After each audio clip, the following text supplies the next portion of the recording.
Kupiškis – nedidelis šiaurės rytų Lietuvos miestas, įsikūręs tarp dviejų upių – Kupos ir Lėvens. Lėvuo prateka šiaurės vakariniu miesto pakraščiu, o per centrą teka upė Kupa.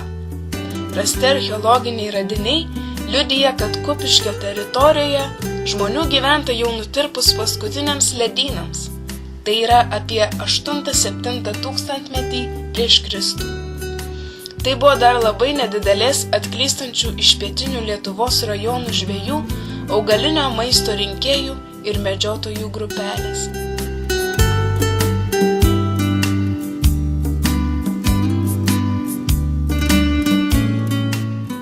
Pirmą kartą rašytiniuose šaltiniuose kaip vietovė Kupiškis minimas 1480 metais.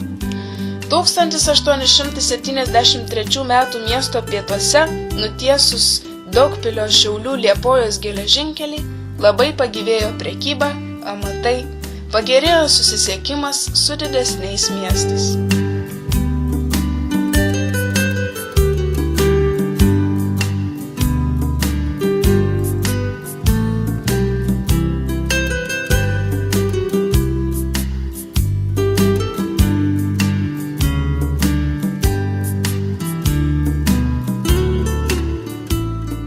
Centrinė miesto aikštė vadinama žymaus architekto Lauryno Stuokos Gucevičiaus vardu.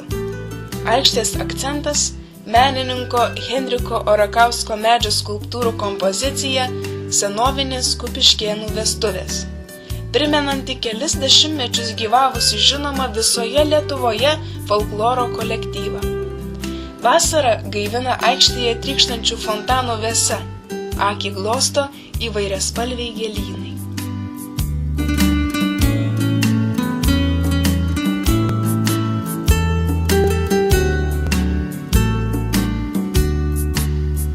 Šiandien Kupiškis jaukus ir patrauklus rajono centras, puoselėjantis praeities tradicijas ir kuriantis malonią aplinką kupiškėnams ir miesto svečiams.